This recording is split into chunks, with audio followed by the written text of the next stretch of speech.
Okey, kita dah siap bumbung. Pastikan kita kena ambil take note bahawa di sini tidak ada butiran. Di sini tidak ada butiran pasal dia satu permukaan.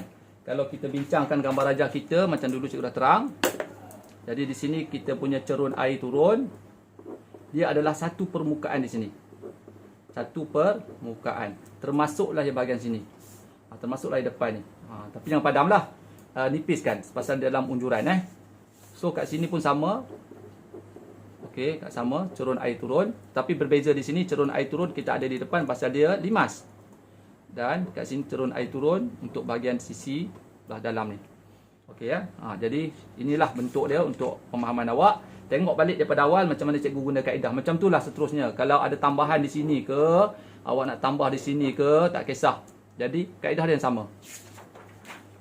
Baik, so sekarang ni kita dah settle untuk bahagian bumbung. Jadi kita kena buat sudut 45 darjah untuk lukis pandangan hadapan, pandangan sisi. Dia mesti berhubung. Bila berhubung dia dalam sudut 45 darjah. Bila 45 darjah, lihat gambar rajah kita. Bila tengok gambar rajah kita, cuba perhatikan bahawa kita kena ada satu relation. Macam mana kita nak sambungkan, hubungkan, kaitkan antara ni dengan ni sebab nak bina sudut 45 darjah. So saya boleh ambil bumbung, saya boleh ambil tiang. Tiang, ni tiang. Kalau bumbung, tepi ni bumbung, bahagian tengah.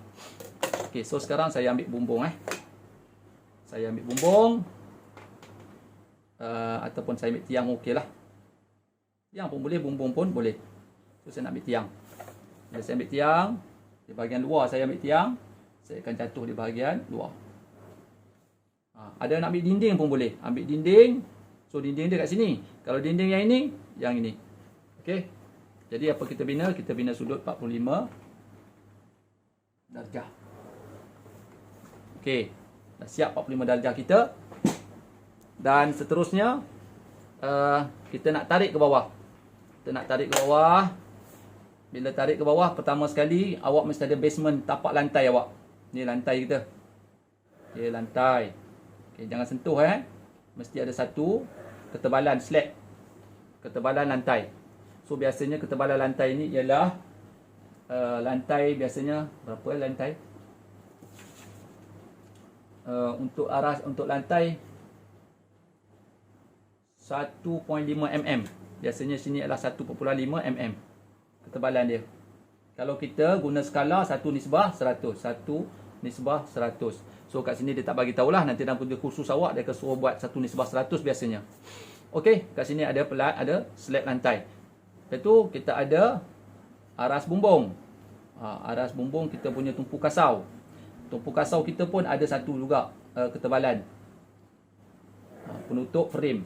Ini namanya tumpu kasau penutup frame. Okey. Jadi bila kita buat tu, kita kena ambil ukuran betul-betul lah.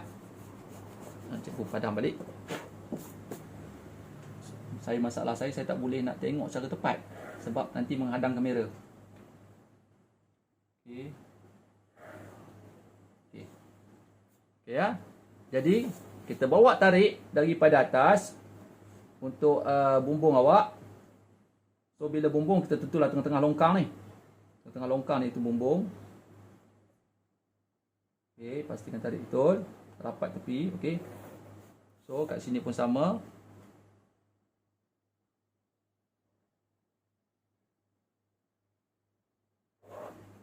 Okey. Kemudian apa lagi kita buat? Kita akan tarik aras lantai, aras bumbung. Ni basic, kita ambil ukuran daripada aras bumbung daripada sini aras bumbung. Dan aras bumbung kita tahu ada dua aras bumbung. Bahagian rabung tengah dengan bahagian rabung tepi ni. Okey, so kita ada dua aras bumbung. Satu aras bumbung dan dua aras bumbung. Jadi seterusnya kita bawa turun bumbung kita. Macam mana nak lukis bumbung pada pandangan hadapan? Kita nak settle bumbung dulu. Jadi pada pandangan hadapan, kita bawa tarik aja dia punya penengah bumbung kita. Bawa tarik. Okey, bawa tarik penengah bumbung kita. Okey. Jadi kita dah dapat bawa tarik penengah bumbung. Seterusnya kita bawa tarik rabung utama di bahagian dua sini. Rabung utama. Ingat. Kat sini satu lagi. Ya. Dan seterusnya kita tengok hubungan di antara satu sama lain. Kita cuba bina yang ini dulu. Kita bina satu, nanti kita bina yang ni. Okey. Ingat, bila kita lukis pandangan hadapan, jadi dia bermula dari tepi. Bila dari tepi, kita punya bumbung kita macam ni macam tu bumbung kita. Kalau tebing layar macam inilah. Okey, kalau limas Belanda, okey. Okey, kita tarik macam tu, ya. Tarik macam tu. Tapi sudut dia berapa?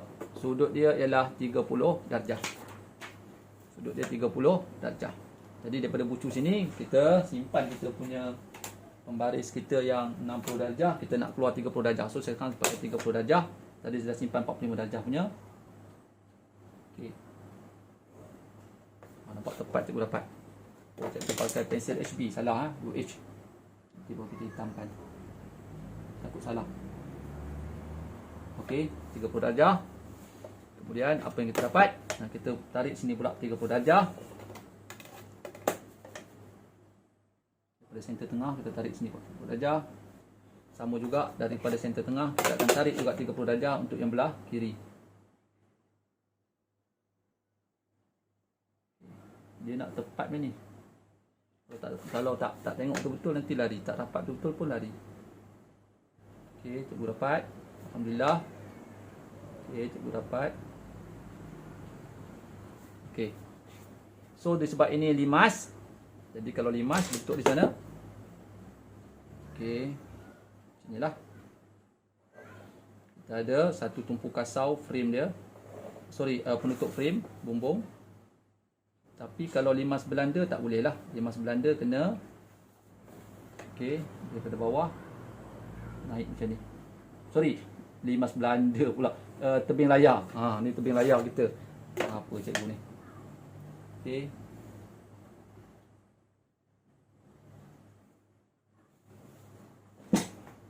Okey. Dapat. Sikit lagi. Okey, ni kita punya. Okey, tengok macam mana kita nak sambungkan bahagian tengah. Dia semakin naik permukaan ni tetap 30 darjah. Sini tadi cikgu lupa nak lukis 30. Tinggal. Ni boleh buat. Okey. Jadi 30 darjah. Jadi kita ambil 30 darjah, kita naik. InsyaAllah kita akan jumpa di bahagian rabung yang tinggi ni. Nampak? Sama Ini pun sama. 30 darjah kita akan jumpa bahagian rabung yang tinggi. Okey. Kemudian apa kita buat? Kita boleh hitam bahagian rabung yang tinggi. Dia berkait. Kiri, atas, pelan, hadapan, sisi. Dia berkait. Pasal dia dalam mod ortografi. Bila ortografi, semuanya adalah berkaitan. Okey. Saya terus hitam sebab saya yakin apa saya buat ni betul Okey. So kat sini jangan lupa, dekat sini kita ada lagi satu bumbung. Yang menunjukkan mana? Dia ada sempadan sini Ada garisan sempadan menunjukkan dia bahagian dalam ni. Okey, selesai untuk bumbung. Kita tengok klip yang lain nanti untuk tengok dinding pula, insya-Allah. Okey, kita sambung klip kita sambungan kepada soalan nombor 13 muka surat 61. Kita dah buat bumbung dalam bahagian pertama. So sekarang kita sambung bahagian kedua. Bila sambung bahagian kedua, di sini bumbung ni cikgu tak settle lagi. Ada je tak settle ni ya. Okey. So pada bahagian kedua kita nak buat dinding pula. Kita nak buat dinding. Okey, tengok balik bumbung kita ada limas, kat sini tebing, layar. Jadi bila kita nak buat dinding, pandangan sisi lengkap. Pandangan hadapan tak lengkap. Jadi kita tarik dinding dia. Okey, ni kaedah ni mula kita lukis bumbung. Okey, sebab bumbung, kemudian habis tu kita akan lukis dinding. Nanti baru kita masuk lengkapkan dengan melukis simbol piawai. Simbol piawai ni kita boleh masuk yang terakhir, Kita buat dinding dia. Kita lajukan, kita nak buat lajukan boleh laju tak? Okey, dinding. Bila tengok dinding, ni bahagian dinding tepi dia. Yang kita nampak ialah dinding tepi. So dinding tepi ni kita bawa turun. Ataupun bahagian depan ni kita nampak dinding tepi dengan tiang. Samalah. Apa HB cikgu ni? Okey. Okey ya. So apa HB? Baik. Kita tengok lagi apa yang ada lagi. Kita ada lagi satu dinding di sini. Bila pandangan hadapan, ini dinding ini dan dinding ini adalah dua permukaan yang berbeza. 1 dan 2. Jadi bermakna, bila kita lukis bawah, mesti ada sempadan dia. Macam mana lukis sempadan cikgu? Kita tengok Kita ada satu lagi butiran di sini. Dinding. Kemudian, satu lagi kat ujung dinding. Ada satu lagi ujung dinding. Okey. Kemudian, jangan lupa, kita ada tiang. Kita ada tiang. Kita bawa tarik maklumat tiang ni. Maklumat tiang, 1. Kita ada 4 tiang. Ini tiang 2. Kita ada 3 tiang. Dan kiri kanan Jangan hitamkan, dia bukan objek lagi. Dan yang kita ada 4 tiang.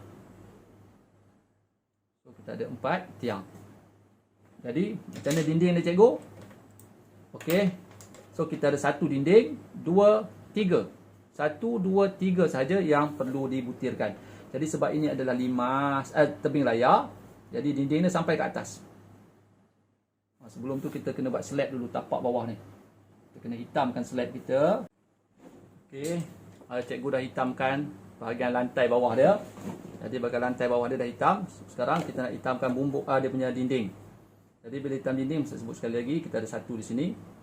Namun sebelum tu sebab kita ada tiang di depan, kita boleh buat dia punya dia punya gerbang. So tiang untuk bahagian depan ni kita boleh letak gerbang Jadi kalau nak letak gerbang tak apalah, kita buat dulu. Okey, dinding dia 1. Kita ada 1 dan kita ada 2 di sini dinding. Okey, dan kita ada 3 di sini dinding. Okey. So untuk tiang, bila kita ada buat macam ni, kita ada bentuk gerbang Ini gerbang dia. Okey, kat sini. Di sini kita akan di sini adalah dia punya tiang dia. Tiang dia nampak depan sebab tiang dia kat depan. Tiang menghalang dinding belakang. Jadi tiang ni memang kelihatan lah. 1, 2, 3, 4 tiang ni memang kelihatan. Okey, so kat sini kita sambung. So kita jadi gerbang lah sini. So kalau nak cantik gerbang ni, awak bolehlah, awak nak tambah. Nak cantik gerbang, kita boleh tambah sini. Okey, sama level kan. Saya sketching je lah sini dulu. Kalau awak nak cantik, kena tak elok lah. Boleh Dan kat sini satu lagi. Dekat sini satu lagi tiang dia kita tak butirkan, tak hitamkan, tak objek kan. Okey. Jadi dah dapat dah kita punya dinding untuk pandangan hadapan. Okey. Dan kalau kita nak buat cantik tiang kita punya gerbang kita, ada gelung sikit, cantik sikit. So kat sini kita boleh buat. So kat sini kita boleh buat. Okey.